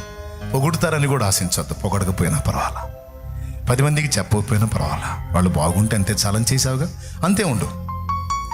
ఒక ఆత్మకు సువార్త. ఇప్పుడు చూడు, నువ్వు రక్షించిన ప్రతి ఆత్మ ఎంత వాల్యుబుల్ చూడు. నీ కలిగిన సిరి, నీ కలిగిన సంపద అంతా వెచ్చించి మీ కొరకు ఆత్మలను సంపాదించుకోమన్నాడు, మనుషుల్ని సంపాదించుకోమన్నాడు. ఎవరిని సంపాదించమన్నాడు? మనుషుల్నే. నీ అధికారం ఒకరోజు పోయిద్ది, నీకున్న అందలాలు ఒకరోజు పోతాయి, మేడమిద్దలు ఒకరోజు పోతాయి, కానీ నువ్వు సంపాదించేది ఇతరులకు హెల్ప్ చేసావే, మనుషుల హృదయంలో చోటు అది ఉంటుంది. రేపు నువ్వు ఆపదలో ఉన్నప్పుడు నలుగురు ఆదుకునే ఛాన్స్ ఉంటుంది. రేపు నిత్యత్వంలో కూడా నీ పక్షంగా మాట్లాడి వాళ్ళకున్న దానిలో నీకు బాగా మంచి అవకాశం ఉంటుంది. అది నీకు ఇచ్చిందే, నీ ఇష్టం వచ్చినట్టు చేసుకుని, నీ కేటాయించేసాను, నీ ఇష్టం అంటాడు దేవుడు. కాబట్టి బిడ్డలారా, చేద్దాం, మనం వెళ్ళి ఫలిద్దాం, మన ఫలం నిలిచి ఉండేటట్టు ఫలిద్దాం. అర్థమైందా? రండి, తలలోంచి కళ్ళు మేయండి, ప్రార్థన. టైం ఎంత అయింది నాన్న? 1:50 అని 55 అని చెప్పాలి. 5 నిమిషాల దగ్గర 2 అంటాడు. ఏంది 1:55? ఇప్పుడు 5:02. పరిశుద్ధ ప్రభువా, నీకు స్తోత్రములు. మా బిడ్డలందరినీ ఈరోజు దర్శించి ఉపదేశమును నాయన నేర్పించావు. ఏ విధంగా సిద్ధపడాలో, ఎలా బ్యాలెన్స్ అవ్వాలో, ఒక సమాజాన్ని ఏ విధంగా ప్రభావితం చేయాలో, అన్ని జనులతో ఎలా వ్యవహరించాలో, ఉపదేశాన్ని ఎలా క్రమంగా సిద్ధపరచుకోవాలో, మాట్లాడే మాటలు తేటగా ఎదుటి వాళ్ళకి అర్థమయ్యేటట్టు ఏ విధంగా సిద్ధపడాలో అవన్నీ నేర్పించావు నాయనా. నీ శక్తి, నీ ప్రవర్తనతో పాటు నీ జీవవాక్కు కూడా మా నోట కలిగి ఉండాలి. వాక్ చాతుర్యం కాదు, వాక్ శక్తి మాకు కావాలి ప్రభువా. వాక్ శక్తి మాకు కావాలి. మేము మాట్లాడినప్పుడు అందులో భారం ఉండాలి, ఆర్ద్రత ఉండాలి నాయన. అవతలి వాళ్ళ హృదయాలను తాకే ఆ స్పర్శ ఉండాలి. పేరు గొప్పల కోసం ఎదుటి వాళ్ళని నవ్వించి కవ్వించడానికి వాక్ చాతుర్యాలు వాడటం కాకుండా, ఎదుటి వినే వాళ్ళ హృదయాల్లో భారము పుట్టించినట్లు వాక్ శక్తి విడుదల చేయి. మమ్మల్ని బలపరచు. మేము వెళ్ళి ఫలించడానికి, మా ఫలాలు నిలిచి ఉండడానికి నీవు మమ్మల్ని ఏర్పరచుకున్నందుకు కృతజ్ఞతలు చెల్లిస్తున్నా. మా బిడ్డలందరూ కూడా మునుముందు రోజుల్లో అందరూ ఫలించాలి, అందరూ ప్రయోజకులు కావాలి, అందరూ యోధులైన పనివారు కావాలి. నా బిడ్డలు నేర్చుకోవాలి. ప్రజలు పొగడకపోయినా కనీసం హృదయాల్లో పరివర్తన కలిగినట్లుగా చక్కగా మాట్లాడి, తేటగా మాట్లాడి అనేకుల్ని ఆలోచింపజేసే విధంగా, నీ తట్టు తిప్పే విధంగా మమ్మల్ని అందరినీ బలపరచమని. ఆన్లైన్ ద్వారా వీక్షించే బిడ్డలు సైతం ప్రయోజకులు కావాలి. ఎంతమంది ఉన్నారో లైవ్ ద్వారా అందుబాటులోకి వచ్చి వాళ్ళందరూ కూడా ఈ విషయాలు హృదయంలోకి తీసుకొని ఆయా ప్రాంతాల్లో, వాళ్ళు ఉన్న ఆయా ప్రదేశాల్లో నా ప్రభు, గ్రామాల్లో, పట్టణాల్లో, పల్లెల్లో, రాష్ట్రాల్లో, జిల్లాల్లో, మండలాల్లో వాళ్ళు నీ పనిముట్లు కావాలి, నీ పాత్రలు కావాలి. సంఘాలు కట్టబడాలి యేసునామములో. యేసునామములో నా బిడ్డల ప్రయోజకులు కావాలి. రాష్ట్రం అంతటా, ప్రక్క రాష్ట్రాల్లో కూడా నాయన, ఆయా భాషలు మాట్లాడే వారిలో కూడా నా ప్రభు ఈ చైతన్యం రావాలి. ప్రతి ఒక్కరిలో రోషము రగిలించు, భారం పుట్టించు. ఆత్మలను రక్షించి శాశ్వత ఫలం పొందినట్లు, ఆ ఫలం నిలిచి ఉండే ఫలం పొందినట్లు అందరికి కూడా చైతన్యం దయచే. ఇప్పుడు చేసేవాళ్ళు ఇంకా ఆత్మల ఫలం ఫలించడానికి కష్టపడేటట్లు సహాయం వచ్చాయి. వీటిలందరినీ నీ చేతులకి అప్పగిస్తాం. రోగుల్ని స్వస్థపరచు, బలహీనలను బలపరచు. ఏ సమస్యలు ఉన్నారో వారికి విడుదలిచ్చి, ఆరోగ్యం ఇచ్చి, ఆయుష్ ఇచ్చి, బంధకాలను తెంచి, అప్పులు, ఆర్థిక సమస్యలు, కుటుంబ శోధనలు, కేసులు యేసు నామములో తొలగిపోయి అద్భుతమైన పరిష్కారాలు బిడ్డలకు లభించి బిడ్డల్ని ఫ్రీ చేయండి, ప్రశాంతతలోకి తీసుకొని రండి. వాళ్ళందరూ నీ పనిముట్లుగా మారి వాళ్ళ ఆత్మలను సంపాదించాలి, ఆత్మను రక్షించాలి, ఆత్మల కొరకు ప్రార్థించాలి, ఆత్మల కొరకు ప్రయాసపడాలి, దీనులకు సేవ చేయాలి. కార్యం వచ్చే యేసు నామములో ప్రార్థించి పొంది ఉన్నాం తండ్రి. మన తండ్రి అయిన దేవుని ప్రేమ, ఆయన ప్రియ కుమారుడు, మనందరి ప్రాణ ప్రియుడైన యేసయ్య శాశ్వత నిత్య కృప, పరిశుద్ధాత్మతోడి మనోహర దివ్య సహవాసం, సమాధానం సమకూడిన మనకు సకల పరిశుద్ధులకు సార్వత్రిక సంఘమంతుడికి సదా తోడే మనందరూ నిత్యత్వంలో చేరు పర్యంతం మనం నడిపించును గాక. ప్రవేశ రక్తమునకు జయం, ప్రవేశ రక్తమునకు జయం. యేసు నామమునకు సంపూర్ణ విజయం కలుగును గాక. బిడ్డల విశ్వాసంతో తెచ్చిన నూనె నీ శక్తితో నింపి రోగులు అయిన వారు అది రాసుకొని ప్రార్థించడం ద్వారా స్వస్థత చేకూర్చు. రోగులకు అది రాసి ప్రార్థించడం ద్వారా స్వస్థత చేకూర్చు. ఇక్కడ ఉన్న బిడ్డలే కదా, ఆయా ప్రాంతాల్లో ఉన్న బిడ్డలందరినీ కూడా పేరు పేరున దీవించి వారి కుటుంబాల్లో కృపాక్షేమం కలిగించి విన్న మాటలు వాళ్ళు మళ్ళా విని ప్రయోజకులైన ఈ పాత్రలే వాడబడే కృప ఇచ్చేయమని యేసు నామములో ప్రార్థించి పొంది ఉన్నాం తండ్రి. ఆమేన్. తిరుగు ప్రయాణాలు మనందరికీ నా తండ్రి తోడుగా ఉండును గాక. ఆమేన్. Praise the lord. 1:58 అయింది. ఇంకా 2 కాల. మీ అందరికి వందనాలు. ఇక చలో. కొత్తగా వచ్చిన బిడ్డలు పాపం సమస్యతో ఉన్నవాళ్ళు, రోగులైన వాళ్ళని ముందుకు రానివ్వండి. అందరూ ఇందాక స్టార్టింగ్లో చెప్పా కదా, అందరూ కాస్త సీనియారిటీ కలిగిన వాళ్ళు, సీనియర్లు, మీరు మోకాళ్ళని ప్రార్థన చేయండి, దేవుణ్ణి కలుసుకోండి. పాపం ఇప్పుడే నూతనంగా ఎదుగుతున్న వాళ్ళని రానివ్వండి. కొంచెం వాళ్ళ మోకాలు కూడా నేను చూస్తాను, వాళ్ళ మీద చేతులు ఉంచుతాను. ఇప్పటికే కాస్త అనుభవం కలిగిన వాళ్ళు కాస్త మోకాళ్ళని ప్రార్థన చేసుకోండి. బాగా ఇబ్బంది అయితే అప్పుడు వద్దురు, కానీ ప్రాబ్లం లేదు. కానీ పాప కొత్త వాళ్ళని రానియండి కొంచెం. ఇప్పుడేమో పాప వీళ్ళు ఏమంటున్నారు, తర్వాత వాళ్ళు వచ్చి తోపులాట జరుగుతుంది. ప్రశాంతంగా ఎక్కడో చోట నిలబడతానన్నా వరుసగా వద్దురు కానీ ప్రార్థన చేస్తాను. నేను నాకు కూడా టైం సేవ్ అవుతుంది. ఆల్రెడీ ప్రార్థన చేసుకోగలిగే, దేవునితో మాట్లాడుకోగలిగే కెపాసిటీ ఉన్న వాళ్ళు మీరు వ్యక్తిగతంగా దేవుడిని కలుసుకోవడానికి ట్రై చేయండి.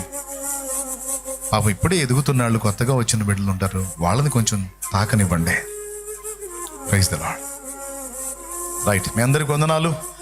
లైవ్ ద్వారా, జూమ్ ద్వారా అందుబాటులోకి వచ్చిన ఆత్మీయులందరికీ కూడా హృదయపూర్వక వందనాలు. విన్న విషయాలు సీరియస్గా తీసుకోండి, దేవుని కొరకు ఫలించండి.